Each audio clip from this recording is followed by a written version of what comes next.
विद्यार्थी मित्रांनो, सह्याद्री ट्युटोरियल्समध्ये तुमचं स्वागत आहे. अभ्यासाची योग्य मेथड कोणती? हे तुम्हाला याच्या अगोदरच्या व्हिडिओमध्ये कळालं असेल. म्हणजे हा व्हिडिओ मी आज अपलोड केलाय. ह्याच्या 1-1.5 तास अगोदर एक व्हिडिओ अपलोड झालाय ना? बघितला का तुम्ही सांगा? नसेल तर तो अगोदर बघा. त्याच्यात मी 10 एम-सी-क्यू फक्त घेतलेत. पेपर हाच आहे. बघा हे सगळं काम त्याच वेळेस आपण केलेलं आहे. आणि काय कळालं आपल्याला? एक-एक प्रश्न नाही करायचा. जेव्हा क्वेशन पेपरचा अभ्यास करायचा आहे ना, त्याच्याशी रिलेटेड सगळे क्वेशन्स करायचे आहेत. मग आता मी पुढच्या 1.5-2 तासासाठी तुम्हाला होमवर्क देतोय, टार्गेट देतोय. ओके. पहिलं टार्गेट काय बघा, प्रश्न कुठला आहे? Name the prism. Okay. Name the prism used to convert ordinary light into plane polarised light. सांगू का? मी आता होमवर्क द्यायला लागलोय. टार्गेट देतोय. Optical activity, enantiomer, asymmetric carbon atom म्हणजेच chiral carbon atom, dextro rotatory, levo rotatory, racemate mixture. बरं. ज्याच्यात असिमेट्रिक कार्बन एटम प्रेझेंट आहे. 2 chlorobutane, lactic acid. Lactic acid म्हणजे काय? Alpha hydroxy propionic acid. त्याची ऑप्टिकल ॲक्टिव्हिटी एक्सप्लेन करायची आहे. हे असले सगळे प्रश्न करायचे आणि ह्याचं उत्तर आहे निकोल प्रिझम. जनरली काय होतं, तो एक प्रश्न करतो आपण आणि तोच परीक्षेत यायला पाहिजे अशी अपेक्षा करतो. हेच चुकतंय आपलं. ऑप्टिकल ॲक्टिव्हिटी सगळी कन्सेप्ट क्लिअर करायचे मग काय पण विचारा. ते सोडून काय विचारणार आहे तुम्ही? जर लक्षात आलं का मला काय सांगायचंय ते? म्हणजे या पहिल्या प्रश्नासाठी आपण डिटेल ऑप्टिकल ॲक्टिव्हिटी करणार आहे. दुसरा प्रश्न आहे name the reagent used in the conversion of acetaldehyde into acetaldoxime. Okay.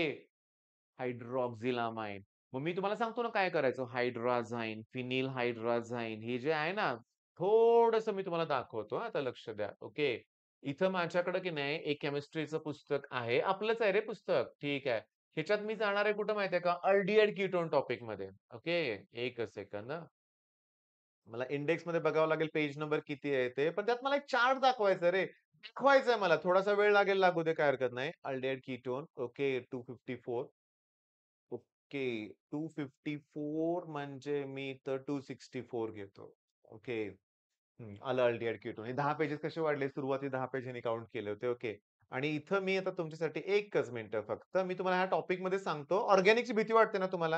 ह्याच्यात काय करायचंय तुम्हाला व्यवस्थित सांगतो बरं का. ओके. हां, मिळाला. हे थोडंसं हे करतो. ओके, बघा. हायड्रॉक्सिलामाइन दिसतंय का अजून? ओके, थोडंसं अजून झूम करतो. ओके. बरं हे पेज नंबर किती आहे ते पण सांगतो बरं का तुम्हाला म्हणजे 271. 271 पेज नंबर बघा. हायड्रॉक्सिलामाइन बरोबर रिएक्शन नीट लक्ष द्या मी काय सांगतोय ते बघा. ओके, बघा. हे लिहिताना मी असं लिहिणार आहे H2N आणि OH. हा जो हायड्रोजन आहे आणि हा ऑक्सिजन ते H2O वेगळा होतो आणि हा NOH ग्रुप आहे तसा इथं येतो. ऑक्साईम तयार होतं. बायोमॉलिक्युल टॉपिक काढायचा. ग्लुकोजची रिएक्शन हायड्रॉक्सिल अमाइन बरोबर बघायची. ग्लुकॉक्साइम तयार होतं. याचा अर्थ ती रिएक्शन ग्लुकोजमध्ये अल्डिहाइड ग्रुप प्रेझेंट आहे हे दाखवतंय. म्हणजे प्रश्न एम-सी-क्यू विचारली होती, पण आपण कुठे नेलं त्याला कळालं का? बरं हे सगळ्या रिएक्शन्स त्याच्या आहेत. कशाच आहेत? इथं लिहिताना हायड्राझाइन H2N लिहा आणि NH2. मग हा H2 आणि हा O वेगळा होईल. हा NH2 ग्रुप आहे तसं इथे अटॅच होणार. डबल बॉन्ड्सवर चेंज होणार नाही. मग हायड्राझोन तयार होतंय. बरं फिनिल हायड्राझाइन म्हणजे फक्त काय करा NH2 ला एका हायड्रोजनला फिनिल ग्रुप घ्या. ओके. सेमी कार्बाझाइड एका हायड्रोजनला CONH2 ग्रुप घ्या. हे जे आहे ना सगळं सोपं आहे. हायड्राझाइनचं हायड्राझोन तयार होतं. मग हा पेज हे करायचं तुम्ही म्हणजे हा जो प्रश्न आहे ना ऑक्साईम कळालं की मला हायड्रॉक्सिलामाइन लागणार आहे. ओके. H2NOH. बरं नेक्स्ट क्वेशन.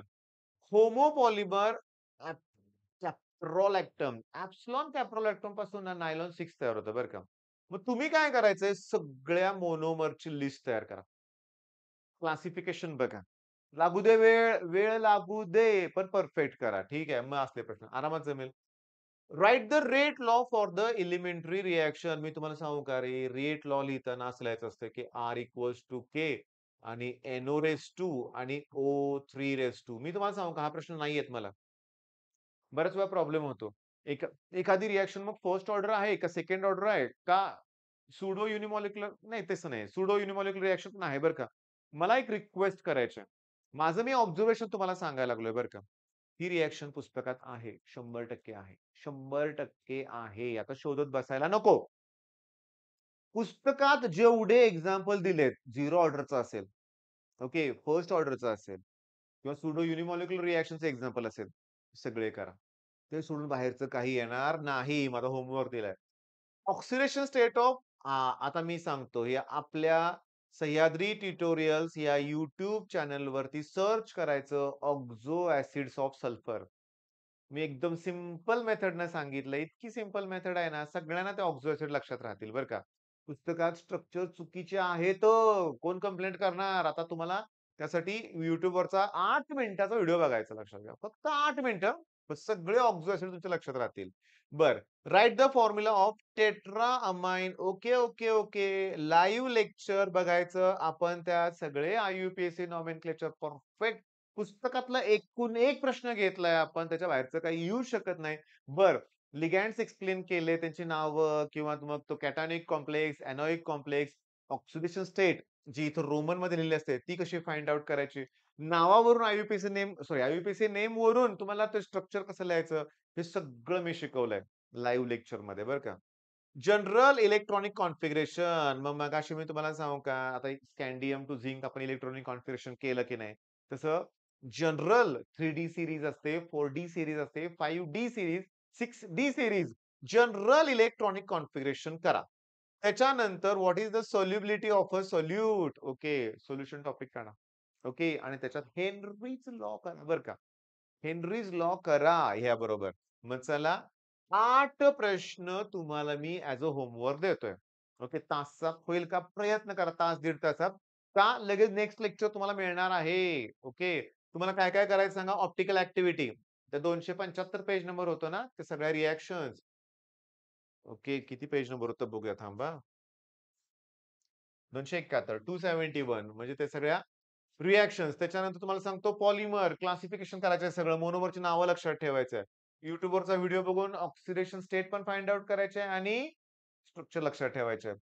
हे IUPAC पण करायचं आहे. जनरल इलेक्ट्रॉनिक कॉन्फिगरेशन आणि हेनरीज लॉ करायचा आहे. एवढं आत्ताच्या स्टेजला बास आहे. ओके. मी तुम्हाला हे व्हिडिओ प्रोव्हाईड करतोय. तुम्ही करा बरं का अभ्यास. एक पेपर जरी केला ना, तर किती अभ्यास होतोय. चला नेक्स्ट व्हिडिओमध्ये आपण सेक्शन बी अटेम्प्ट करूया आपण. ओके. तोपर्यंत सेक्शन ए आता कंप्लीट करा. All the best.